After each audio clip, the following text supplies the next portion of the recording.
I guess. So, You're going to have to help me, Britt. I'm pretty nervous at these things. that is fine.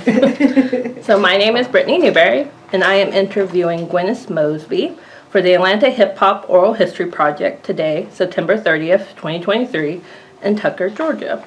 So you're aware that we are recording and that we will be sharing this interview with students, researchers, scholars, and the globe to provide access and for research and scholarship. Awesome. So first, I just want you to tell me your place of birth and your year of birth. Oh, my year. Okay. Hi, I am Gwynnis Mosby, and I am a native Atlantan. I'm a Grady baby, as we say. I was born at Grady Hospital November 16th, 1962. Awesome. Can you describe your childhood? My childhood was, I thought it was great. I had a great time. I grew up in what they called it Fourth Ward when I was growing up over near Piedmont Park, but now it's called Midtown. But I grew up there, and then around fourth grade, somewhere in there, we moved to Decatur, and I ended up living in East Atlanta. And to me, that also was a great time. I've enjoyed my childhood, to be honest with you. It was good times. Can you tell me about your parents? Any siblings? My parents, Bertha Ward, maiden name is Hillman, and my father is Carl Ward, and my mother's from Monroe, Georgia. My father's from Oconee, that's in between Madison and Athens, so most of his family is from Madison, Georgia, and Athens, Georgia. There's 5 of us in all. I have 2 brothers and 2 sisters. I am considered the middle child, but I have a sister that's older than me.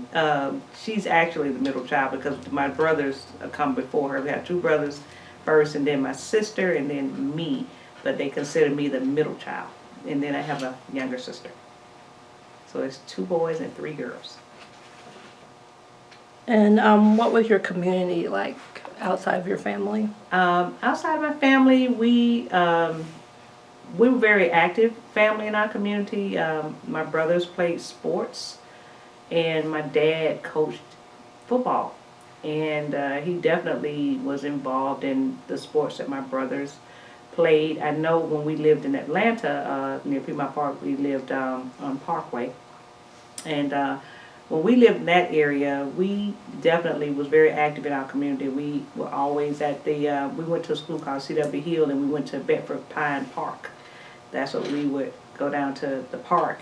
And we were always there every day.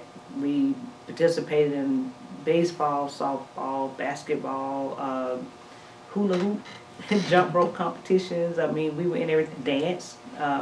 We had a young lady named Miss Jacobs, and she taught us dance. So we took ballet and tap and jazz and things like that from her. And we were pretty much so an active family in Fourth Ward community. And then we moved to East Atlanta, and we were pretty active there too, but we were more active in school because they didn't quite have a lot of parks at that point.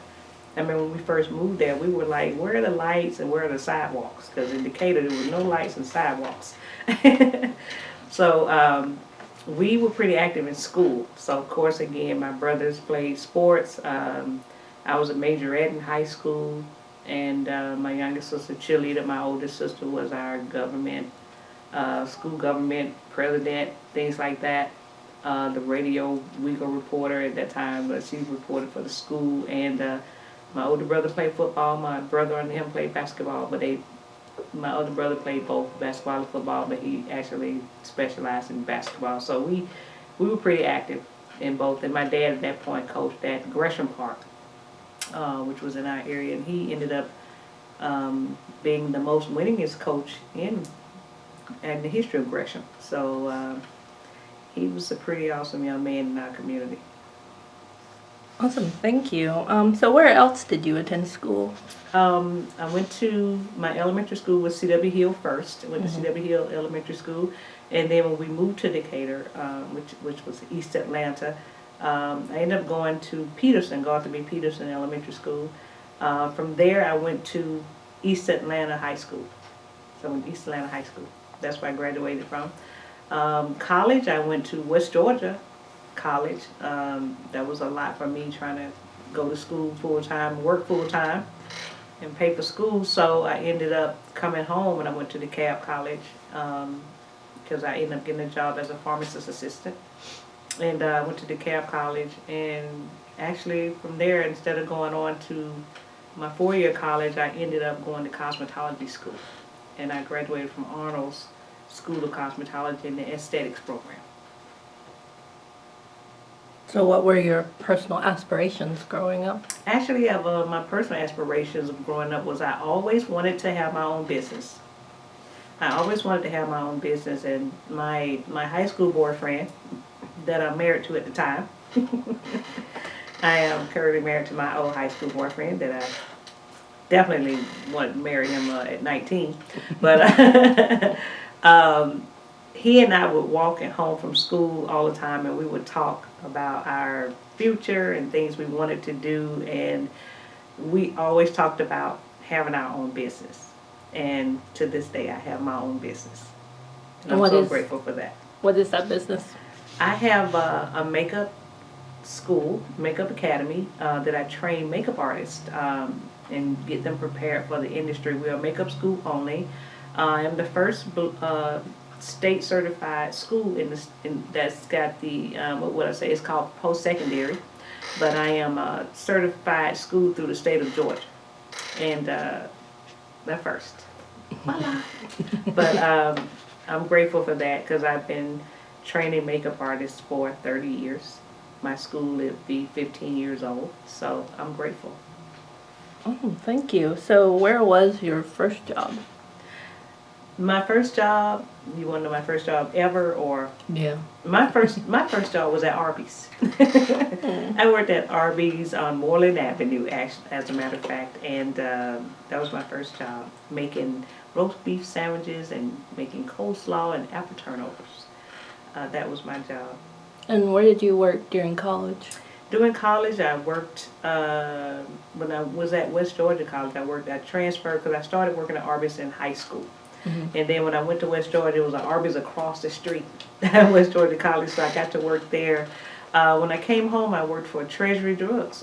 Treasury Drug Store was owned by J.C. Penney's. Mm-hmm. And J.C. Penney's owned the Treasury Drug Store, and that's why I worked in the pharmacy. I worked as a pharmacist assistant, and believe it or not, my pharmacist would ask me on a continual basis while I got a pharmacy school. And at that point, I was getting ready to be a junior in college, and I was saying, I don't know about pharmacy school. I don't know if I want to continue school at this time. But what I ended up doing was they moved me to the makeup department because I had worked in the pharmacy for 6 years. And I remember moving to the makeup department as a head of the makeup department, and they wanted to train me as a makeup supervisor. I would have been over the southeastern region for all of the Treasury drugstores. And I would have been in upper management. And at that point, by me working the time I had been with them, they said my positions were from there all upper management. I had to either take a desk job, travel for the company, or become this manager of the cosmetic department. And I remember that within that time I had gotten married. I had had my oldest daughter, and she was a newborn by the time the position was ready because I had to go through training for 2 years of training. And at that point I was like, I cannot leave my newborn. I'm not going to be able to take this job. So from there I ended up resigning from the company. Well, I quit. Let me just say that, to be honest. I quit my job. And I remember my boss following me to my car and going, "You'll never make it. You dropped out of college your junior year." I remember him saying that. But it was the most peaceful thing I had ever done. All I could hear was just the birds chirping as I was walking out. It felt wonderful to leave because at that point I had to decide what I want to do. And I remember doing someone's makeup.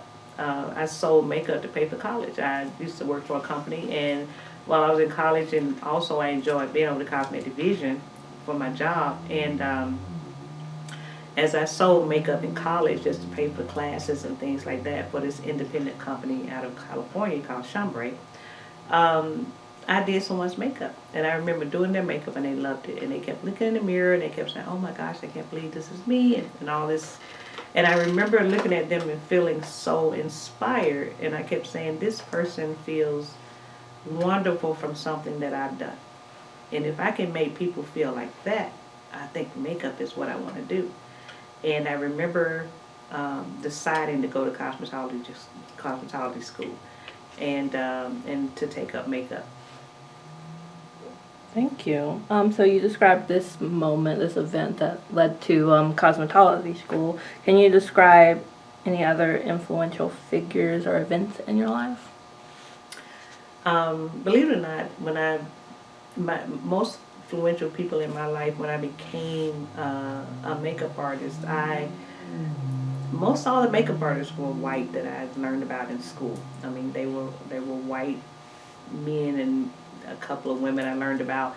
And I remember subscribing to Essence magazine at that time, and I kept saying somebody black is doing this on another level.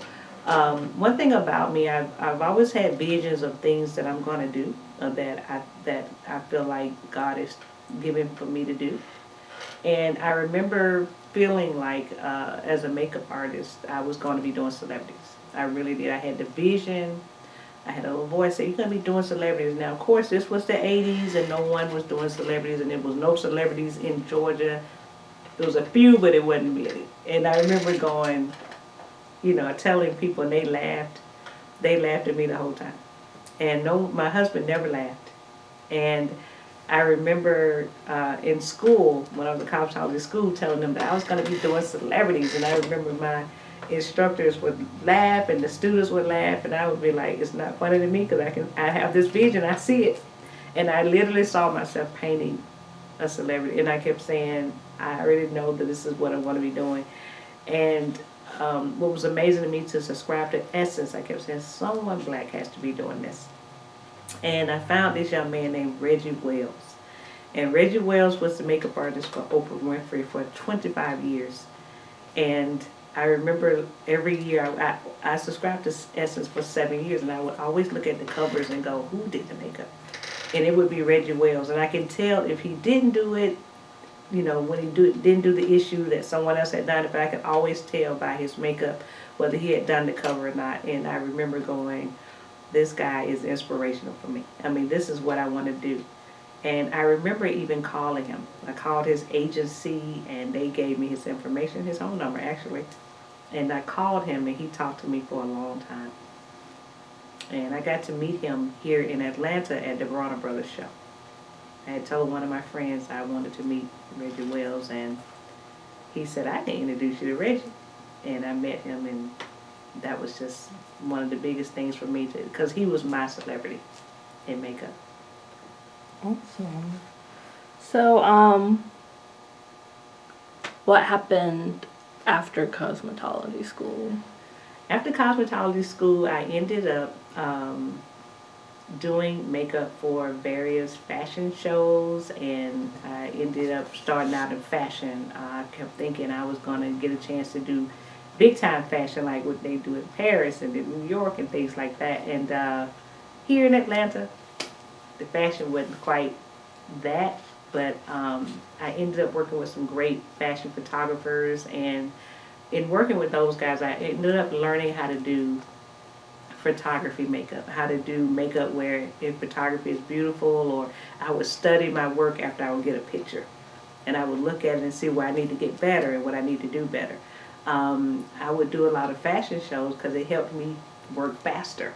And I enjoyed the hype of it all, like the energy from working in fashion shows. And so that's where I started. I started in fashion, and one of my big fashion shows I ended up doing was called the International, I think it was the International Beauty Expo, if that's correct. But I remember it used to be here in Atlanta, and then they moved it to, I think it's in Alabama now, somewhere like that.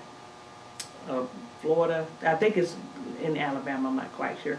But it was a big beauty expo, and I remember they had 40 models to do. I was fresh out of school. I had only been out of school about a week. And I remember being asked to come and do this fashion show. The students from my school that, when they were looking for a makeup artist, they recommended me. And got to the fashion show, and these were like the top makeup artists in Atlanta. They were doing like catalogs and all that, J.C. Penney's and Macy's. You know, I don't know if, I mean, back then the catalogs were like really thick, and so they were doing this catalog work, and I was like, okay, this is phenomenal right here. These are the people to know. And I remember meeting these guys, and when we got there, they weren't that good with doing black skin, per se.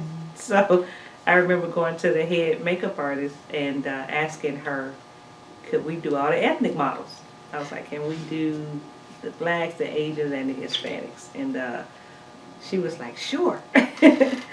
And from there, that young lady recommended me to so many photographers, because she would tell them that young lady can do anybody. She was like, she would be a great person to work with or to have as an artist for you, because she can do any complexion.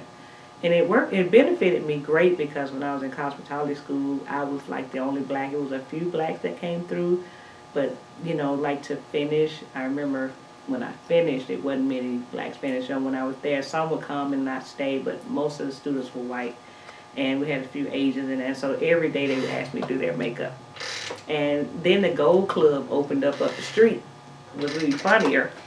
And they had, Gold Club used to be a strip club back then, and it was a high-end strip club. And they brought in all these, I mean, one of the young ladies in my class had gone up and given a card, because we was in Buckhead, and she had given a card to one of the owners or the managers of the club and said, you know, if your dancers need any services done, you know, you could come down and get waxings or makeup or hair or whatever you need. And a young lady came down to get her makeup done, and from there all the strippers started coming in there, and I would just do makeup all day on them. And you know, from there, that was fun, because my instructor was from England, and she was so posh, you know, just very elegant lady. And to walk in and you see these blondes and brunettes and redheads sitting in your skincare lab, popping gum, filing nails, fishnet stockings, mini skirts, and thigh-high boots and whatever.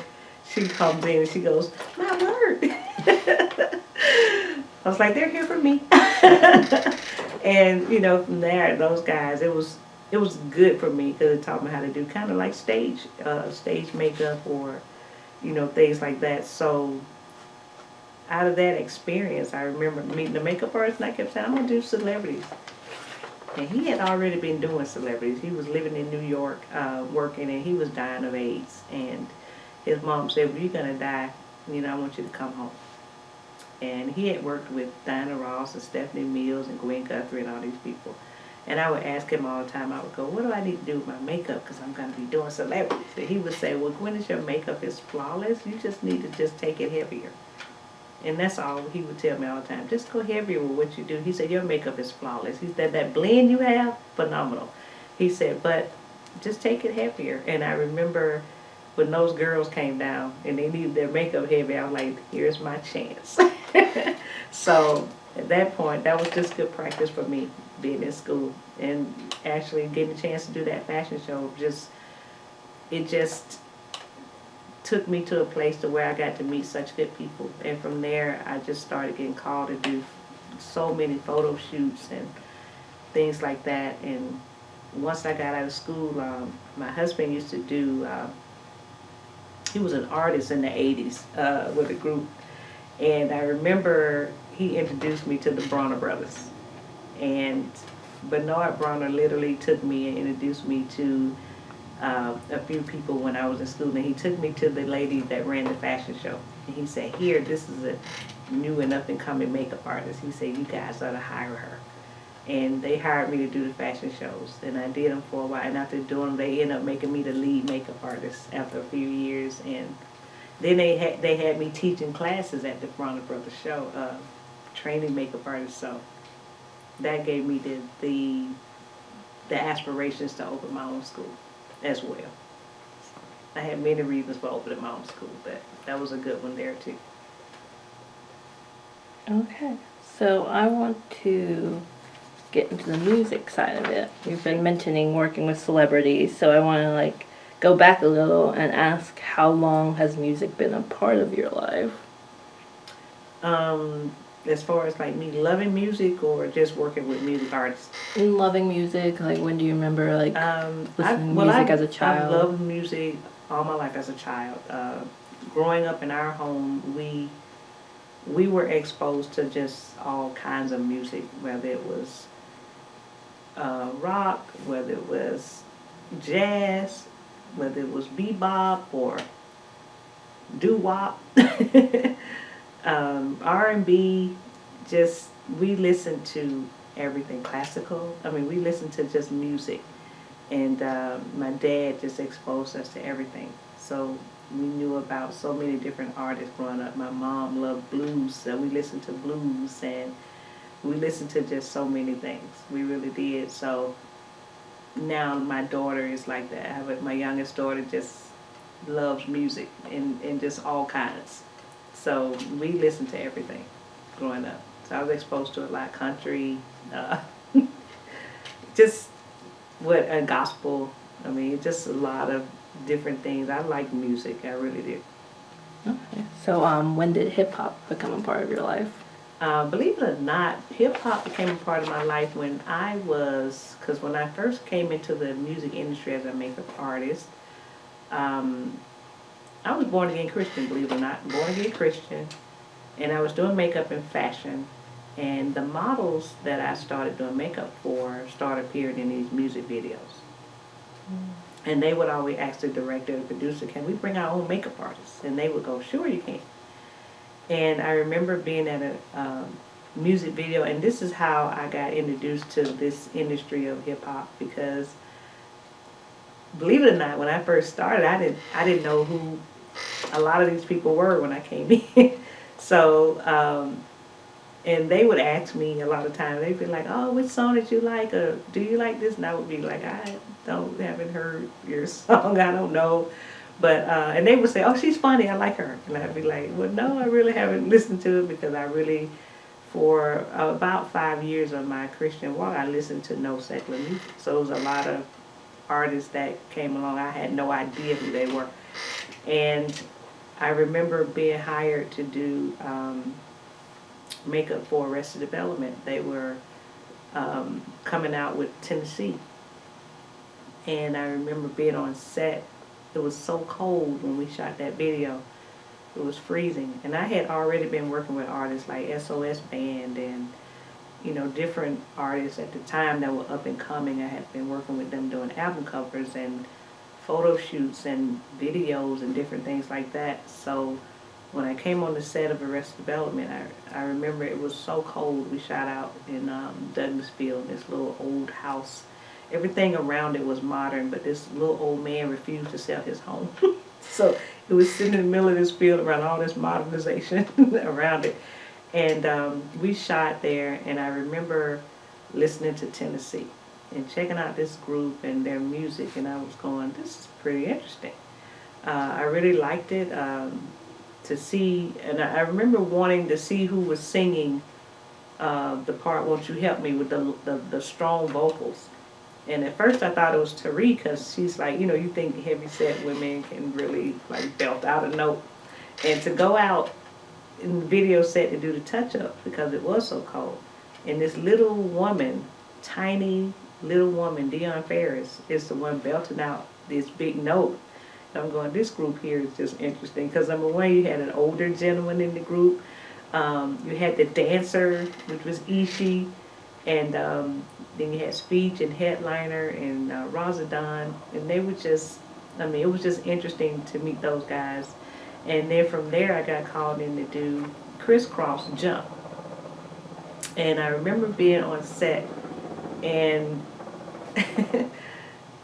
that group was the cutest little boys, because they were 12 years old, and their song was so catchy, jump, jump, and you're the whole time on set. at that video, and everyone, every time they would go jump, jump, no matter what you were doing, you just went jump, jump. You couldn't help it. But it was cold when we filmed that video as well, because I remember it snowed that day, and you see these little boys, 12 years old, rapping everything, and I remember this is such a catchy tune, and this is introducing me to this whole hip hop field in Atlanta. Watching these new groups come up and, checking them out, and I'm just like, oh, this is great. And when I would be on set, whoever was working with that group or who was doing videos, they would ask me to come and do another video. And a young lady I worked with, she was a PA at first, and she said, would you start doing videos with me? And her name was Kim Moye. And I remember going, sure, I will. I loved it. I mean, we would do the videos, and I think I enjoyed it the most because I enjoyed the work, but I enjoyed listening to the music and seeing these up-and-coming rappers, especially the music scene in Atlanta, seeing it form and develop, and how everyone would support the other. Everyone would support the other, and they would come on set. And even when we did the Jump Jump video, I remember meeting TLC for the first time. They came on the set, appeared in the video. I met Jermaine Dupri at that time, and Lil Jon, and it was just great just to see these guys and meet them and things like that. And then once working with them, you started seeing all the other groups come out and things like that. In working with them, I met DeBrat for the first time when she first came to Atlanta. I remember seeing her. I thought she was one of the most beautiful women I ever seen. She was so pretty to me. 18 years old, her hair was all cute in a little ponytail. She was just adorable. And I thought she was beautiful. Escape, got a chance to meet them for the first time, and they were trying to do their first photo shoot and get their makeup done for their promotional pictures. And I remember working with them, and they brought them into me and go, could you do their makeup? And got a chance to work with them when they first started, and I loved them. Sweet girls, fresh out of school. I'm trying to remember if they were still in school, but I remember they were young, around 18. And I remember just meeting all these people coming into, fruition, seeing them all grow and become friends, and everybody working together and supporting the other. After that, I was on the video set, and the young lady asked me to, could I give her my portfolio, and which was good because I had built a nice one and working in fashion. And I said, sure. LaFace Records were looking for a makeup artist. LaFace Records was looking for a makeup artist, and I remember when she asked me for my book, I just gave it to her. And then I told her, I said, I gave you my book, I didn't ask you any questions. I said, what do you need my book for? And she came back the next day and told me I was hired. And I said, and she told me her boss was looking for me. I said, who am I hired with? And she went, oh, Pebbles. And I said, a singer? Like that. And she said, yes. I said, she needs a makeup artist? She said, well, they've been flying makeup artists in from LA and New York. And they were saying there's got to be some makeup artists here in Atlanta. And when she saw my portfolio, she went, well, this young lady, I like her work because it shows me she can do anyone, because in my book I had blacks, whites, Asians, Hispanics, different cultures in the book. And she was like, I want this girl. And I worked with her for a while, for months. And then one day she called LA and she said, I have the makeup artist for Toni Braxton. And she sent me over to the label. And at this point, when I worked with her, I did a job with her for MTV. And at the end of that, it was the end of award season, so she was shutting down for her time. And I did a magazine cover with TLC for, I think BET used to have a magazine, I'm trying to remember the name of it. I think it was BE, Black Elegance or something, but TLC was doing the cover, and we did the photo shoot for the cover. And from there, Chili went to the VP of marketing and said, can this young lady be our makeup artist? And I started working with TLC at that point.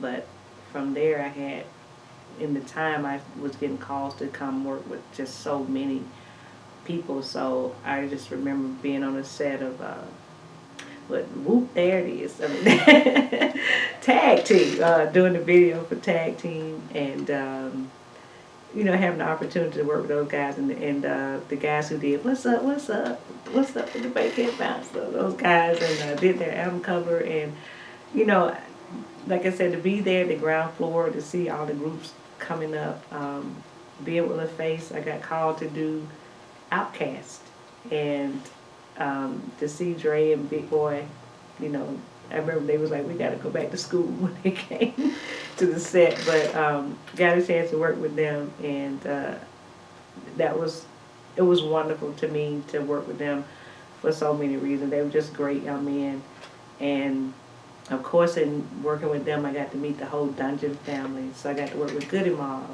and Rico Wade and all those guys. And so, to me, my whole experience in Atlanta with hip hop has been exposed to these guys, and I just really enjoyed it. I've had a great time, and worked with MC Breed. And I remember when Too Short lived here, he always used to ask me to do makeup for his videos. He used to ask me to be in the videos a lot. I used to be like, he said, "Makeup lady, you ought to be in the video." I'm like, no. It was funny, but just had a great time in meeting all the different artists that lived here. Got to work with Tupac here when he was doing, I think, the vibe cover, or anyway, when he first tied that scarf to the front of his head. I was with him that day, and he said, "Makeup lady, I'm gonna rock something different." He said, "I'm gonna do something different." And I remember him taking the scarf and tying it to the front. And he said, "What do you think, makeup lady?"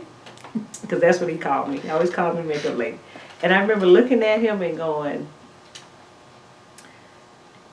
I don't know. Because I remember he said, "This is going to be different, right?" He said, "This is going to be different." And I looked at him and I said, that's going to be different. And all I could think about at the time was that's how we wore our hair at night when we rolled our hair, women. We wore our hair, we tied a scarf to the front. And when he did it, I was like, yeah, that's going to be different. But, those pictures now are just known everywhere. And we did that shoot, and I enjoyed working with him because he listened to classical music the whole time. I don't know if people knew how intelligent he was and how nice he was. I didn't get to see that other side of him. The guy that I got to meet and know and be around was just a good guy, and very fun-loving, and, he was nice. And he introduced me to Snoop Dogg. And so we shot Snoop Dogg's video here, the You Better Lay Low. I think that was him and Nate Dogg. We shot that here.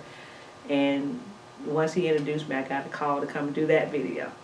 And, through that whole scene of hip-hop, I got a chance to enjoy it because I got to be a lot of times on the ground floor of seeing some of the artists come up.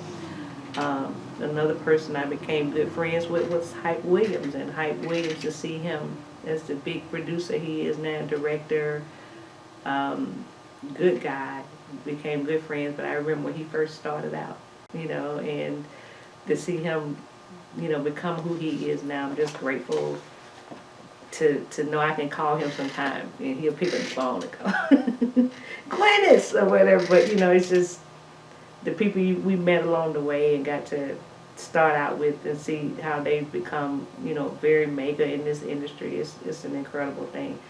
To see Dallas and Jermaine, and, I got a chance to work for all those guys doing makeup and so many different things.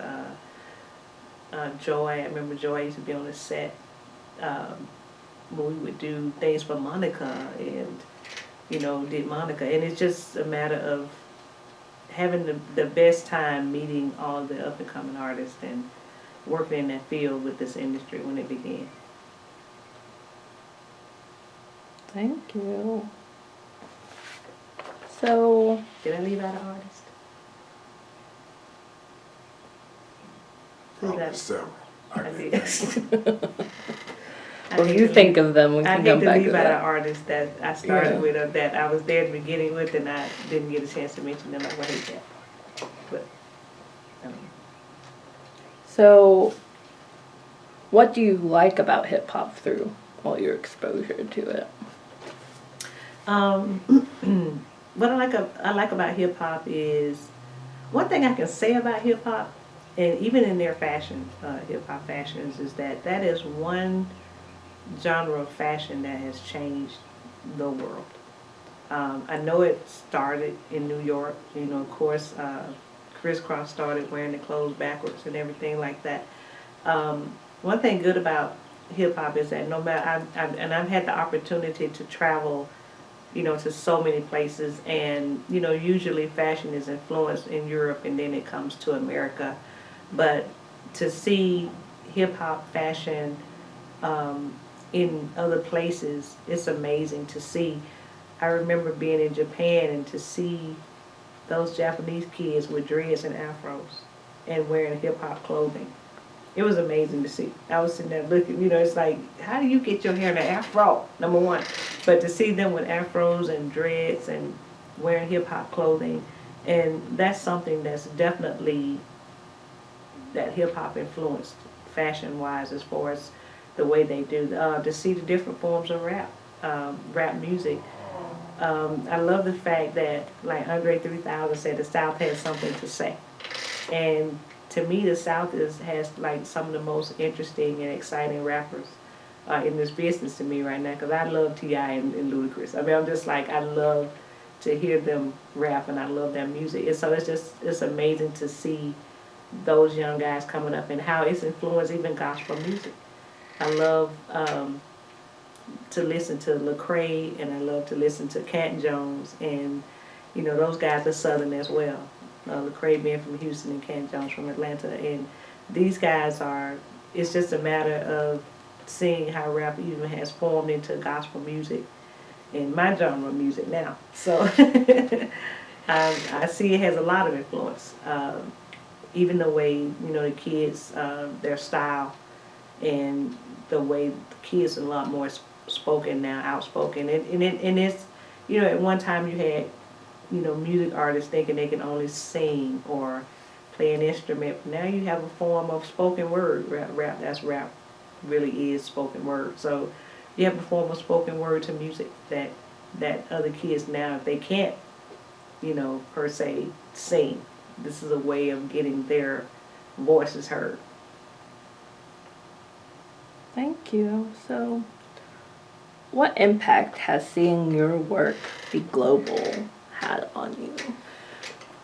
Seeing my work global, it's been a phenomenal impact on me. I mean, I can only tell you, I remember being in Germany and walking in a studio, and a photographer goes, "Oh my gosh, I can't believe you're in my studio." And I'm looking around because I'm thinking he's talking about the celebrity. He's talking about me. He's like, I mean, I knew you were coming. I was excited to know you were going to be here. And, or to travel Europe, and your pictures are on the billboards, or as you're riding by, you see big pictures of your work on the billboard. Even the first time I saw my work on Times Square, I was just excited to see. And so I think to go somewhere international, and people know you. I met a couple of friends over, and I remember traveling with different artists, and they would ask people, you know, sometimes, do you know Gwynnis Mosby? And they'll say, yes, Gwynnis is with me, or she's traveling with me, different things like that. I remember being in Europe with Faith Evans one time, and a young man I had met that does security for artists, and he was asking Faith, did she know me? And she was like, yeah, Gwynnis is my makeup artist, she's with me. And it was good to see him, because he had met me with some other artists, and you know, so that's awesome to go somewhere else and someone else recognizes you or know you, or that they respect your work or something that you've done. So that has been incredible for me. How has working with these music artists changed your career? Working with artists, the different celebrities I've had the opportunity to work with, has definitely changed my life and my career, for the fact that to travel the world, you know, you're thinking, you never think that growing up in Atlanta, because when I first started out doing makeup, people kept telling me I was going to either have to move to LA or move to New York. And I remember going, I can make it here. I can do it from Atlanta. I can commute. I don't have to move somewhere else to make it. And I remember when the opportunity came for me to travel abroad or to do the different celebrities, I had just been working for it, working toward it and trying to get myself ready for it because I knew it was coming for me. And I'm telling you, it's just been awesome to have the opportunity to just now teach different makeup artists how to work in this industry. And when I had the opportunity to work in the industry, when I first started doing makeup, I worked everywhere. I did theater, I tried television, I tried, movies, I tried different things, fashion. I worked in different genres of makeup. And I remember when the opportunity came for me to actually start working with celebrities, I had the opportunity to know how to do stage if they doing live performances, how to do photography makeup if they got a photo shoot. So it's just a matter of knowing the different genres of makeup that helped me in this industry from where me working everywhere. And once I got to music, I was like, this is it. I love this. Because number one, I'm not mostly an out front person. I like the fact that the celebrity can have it. I'm like, that's you. Go out there and have that. That's you. I love behind the scenes and just making it happen. So for me, this has been just a blessing to be able to do this. I still do it. And even now to see the different makeup artists that I've trained, to see them working with some of my old clients or have some of my old jobs that I've been like, okay, you can do it now because I'm a little more settled, not on the road like I used to be. And my career for me has been incredible. I wouldn't change it. It's been awesome. It's been awesome. Awesome. So what are some challenges particular to your field and your career? The challenges for me in my career and even in this field is you have to watch out for drugs. You have to watch out for the dangers of it in different studios, because in studios mostly there's a lot of men in studios, so you have to, kind of watch that. Watch your back. Don't leave your drink down. I know that sounds very typical, but it is something you have to really watch out for. I don't drink, but even if I'm drinking a basic soda or something, you want to make sure you don't leave that anywhere. The dangers definitely being a female. You're working in a mostly all male market, or it's mostly run by men. Even in this field of makeup, and you have a lot of competitive people that definitely want to get to where you are, to where you still have to always prove yourself constantly. And it's good to make sure you're constantly growing at what you do. You also have to be careful of, being in, like I said, studios late at night. One of the drawbacks was being away from home a lot. I have two daughters. They're very, very grown now. But as little girls, I was always gone. And my husband had to move his office to our home so that way at least one of the parents was at home. And he said, I can move my office to home. My partner can fly. I don't like to fly anyway. So he would move his office to the house and deal with all the paperwork. And I ended up having him manage me because he knew how to do management of artists, because that's what he did. Once he came back into the industry, he managed music artists. And so I was like, he could manage me. That'd be great. And he was like, I do paperwork. So he was like, I can do that from home. And that's what he would do. And our daughters, he was like, if they need anything, they wore a uniform to school, So he was like, if they need anything, I can go to the school and things like that. I was gone a lot. I wanted to make sure I could be there for like very important things for them. And I remember my youngest daughter in high school. She was like Miss 10th grade doing homecoming in her school. And I was working in Turks and Caicos. I remember when Turks and Caicos with a client, and it's things like that happen that you'll miss out on. But I definitely wanted to make sure I wasn't going to miss graduations and, prom and those type things. I was like, I'm going to be home for my girls, definitely for big dates for them or big things that are important. So A lot of times, when you're working with, a lot of people want to work with celebrities, but when you work with them, they're gone a lot too. And people don't realize their team is with them. So they've taken the management, they have makeup and hair, and they have, everyone with them where they are. And I know a lot of people, when they see artists performing for Christmas programs or Thanksgiving, and if it's live, but you don't realize that artist, they have their whole team with them. So you're away from your family for things like that. I remember being on tour, just coming home for Christmas. We came home on the 23rd. I think that's correct. Yeah, the 23rd. So I had Christmas Eve and Christmas at home, because the day after Christmas I got to come back to the tour. So we came home on the 23rd, we left on the 26th. So it's those type of things that can be hard on the family, being gone a lot. Yeah, well, thank you for sharing that. So in what ways do you aim to make a difference in your life and career? One of the ways I make a difference, definitely, and I know I can in my career, is that I did start my own school, and I have a conference I do here in Atlanta called PMAC, which is the Professional Makeup Artist Conference. And what I do in that, I definitely like training makeup artists, because to be able to just do makeup, it's a matter of, it's a level of makeup that you have to know to be able to do this field. It's not just being good with makeup. It's a matter of knowing how to work with celebrities, or how to work with celebrity clients as your clientele. It's a matter of dealing with them and the things that they go through, and you have to work with and know how to, be there and be there but out of the way at the same time, or how to come in and be professional, not in their business, but it's just a matter of knowing how to come in and work with them.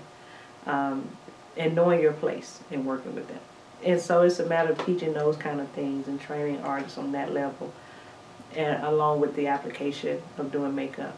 One thing about, Atlanta, the film industry has gotten very big here as well. So we definitely try to train makeup artists to be ready for all those markets. Thank you. So, describe some moments in hip-hop history that have impacted you. You described some earlier, like Crisscross Jump and all that. Are there any others? Wow. Let me see. We talked about this earlier. I'm trying to sit my mind on point.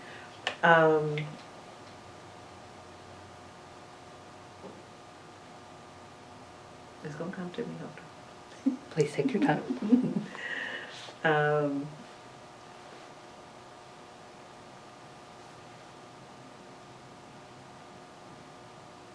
I think,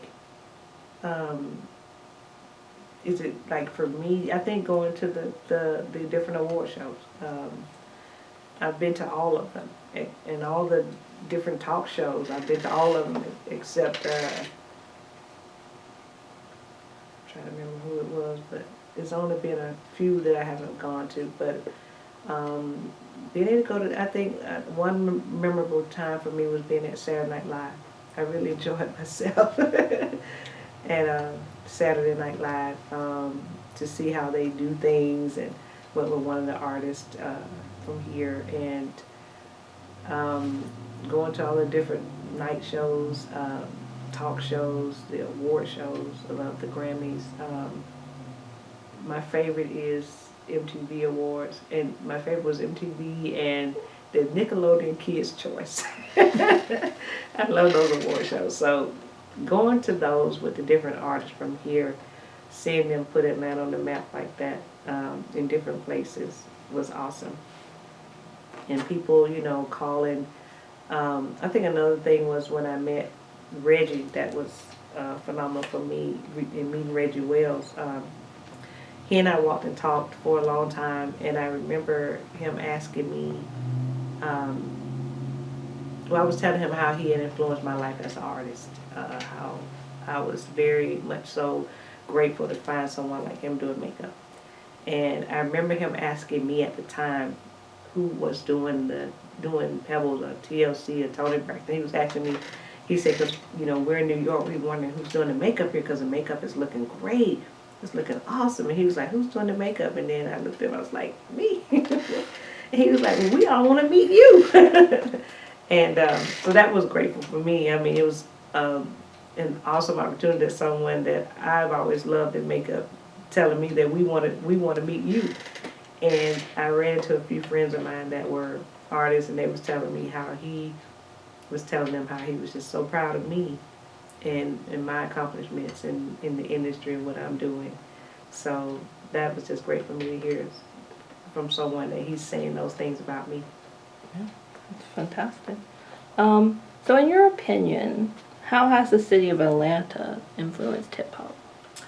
Um, Earlier, I know I said it when Dre said, the South got something to say. One thing I like about Atlanta, they have their own thing. When you go to Atlanta, when you're in Atlanta, they have their own style and they have their own way of doing things. And when I used to travel to New York and LA, and in New York, definitely everybody gonna be in black. I mean, they just definitely. To me, LA, the way they did things there, you would see everyone, whatever the latest style was. I remember one year Gap said the style is khaki pants with a black t-shirt. I remember that, with black shoes.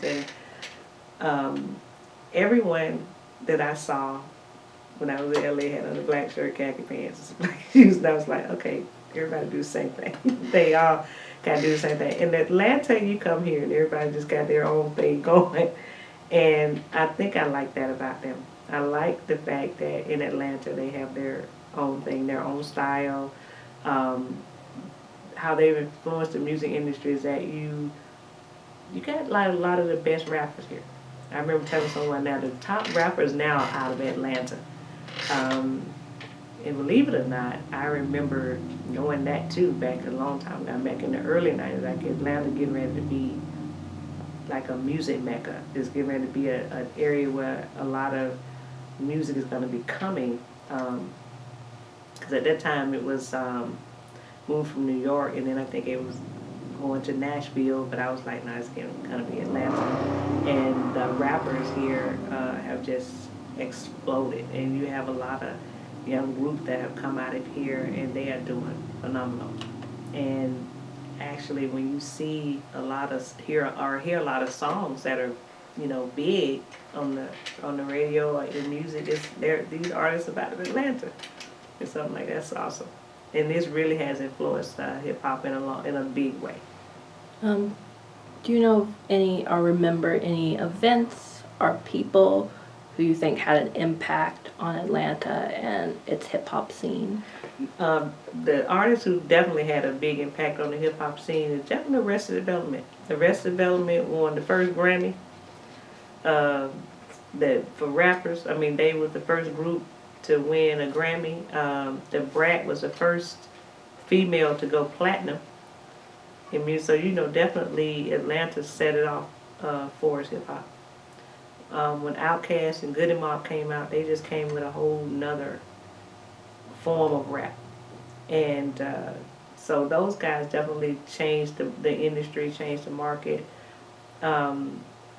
I think with Criss Cross being little boys that they were they had a lot of hits. I know a lot of people try to call them one-hit wonders, but no, they had a lot of hits. So they, if it was one album, the whole album was almost a hit. So it's just a matter of knowing the different artists and the things that went forth. But to see those guys achieve a lot of the things that they don't get credit for. Like I love to hear more about the Brat being the first female to go platinum. You don't hear a lot about that. Or the Arrested Development was one of the first rap groups to win a Grammy. You don't hear a lot about that. So it's just a matter of those guys getting their accolades, and that that happened here and that they were from here, that started here in Atlanta. Yeah, thank you. So those were all the questions I had. Are there any further experiences that you would like to share? I just had one to pop in my head, but I got it this fast. I was going to say one of my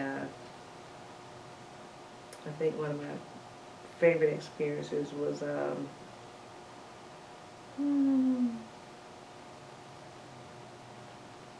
It escapes me. I just thought about it too. Can you think of something? And what was the question? I'm sorry. Any further experiences that you would like to share? Oh, other than what you talked about? I think you hit all of them. The Tupac experience was pretty major, meeting him here. And all of to me, the evolution of rap music, Southern rap music. It's like Outkast took Southern rap music and made it international. You talked about that. But the innovation that the rap community made because of Atlanta rap. I mean, if you take Atlanta out of the rap movement, you pretty much so have lost kind of a segment, a major segment. 'Cause I think you got the Baby, then you got what's the name? Baby Young now, Jock and Soulja Dro, Boy. and then all those guys. It's just like a Yeah, whole it crew. goes, but they would have no footing had it not been for those original guys. The original guys, yeah. Sure. So to see all of them coming up and doing well. Yeah, but I think you mentioned you're going to think of some other things when Brittany is gone. A whole bunch. I'm Well, we sorry, can do another Brittany. one if you remember. I'm sorry, Brittany. I might have just called you and give it to you. I don't know. But I'm trying to remember an experience of, One of your most memorable experiences here? I would probably have to say it was that Arrested Development, the first major video. yeah. Because we actually shot Arrested Development first, and then we shot Criss Cross, but then Arrested Development, they released them first. They came out first. They came out first. And then from there, you just start seeing. It was just back to back. And I Title. remember going from video to video. I would work video to video. It would be amazing. How long did you do that for? For years. maybe 3-4 years. Yes, I Because did. after then, you were going to every At major that point, company in the country. I was traveling for major Right. companies and stuff like that. I was getting calls She would from rarely New York be and in LA at Atlanta. this point. So it was like constantly every week I would, and it would be within a week. Sometimes I would have done 3 videos. I mean, they were just coming back to back. Oh, they were shooting like crazy back And they then. were shooting so many videos here. And how long did you work with music artists, or are you still working I with them still today? do. Yeah, I still do to this day. I still work. Even though I'm teaching, I still work. Not as much, but you Yeah. still take. I don't travel like I used to, but I still do artists and things Do you like that. still have some of the same clients? I do. Some of them. A lot of my students do them now. They do a lot of my clients and things like that. And so we just filmed the thing with Big Boy. He doing that. Oh, the trailers. Yeah, the big Celebrity big trailer. RV. Big Something like RV. that, yeah, and Reality the show. young lady that was Yeah. his manager, on his management team, she has a RV show that she's doing, and it's called My Big RV. But she has a company called Celebrity Trailers, and been working with her, and She's she a and Big Boy Big partner. Boy partners, and they have that TV show together, and it was You good to just see. did that press junket with see Tony. And Tony just did a thing for Tony her, Braxton. Tony Braxton, for her new skincare line. I think it's called New Sugar, something like that, and just worked with her on that campaign. And Deion Ferris was honored for Mothers in Music. She was honored, a dancer named Jamaica and Faith Evans. They were honored. Faith almost. Yeah. She almost broke So I down. got She to started. see those guys, but I did her for that award show. And it's just, I've been having, and then Ishii, of course, from Rest Stop, I get to see Ishii, and as a matter of fact, I do her for Wednesday when y'all do her. So it's just a matter of still working and doing some of the different artists. And Chili called us recently to do makeup. Well, she was in New York, and I taught her. I have a student that I taught. She's the head of Disney. She's the hair and makeup supervisor for Disney. And I told Shirley to call her while she was in New York. So Shirley called her. And then I have another student that I taught named Danielle Mitchell, and she does a lot of makeup now. And I don't forgot where they were at the point, but I told Sheila to call her and so she can do her and T-ball. But if like I said, if I'm not doing, a lot of my students do it. They're doing them, so that's been great too. Awesome. Wow. Thank you. Thank you. I hope I appreciate answered it. everything okay. Yes.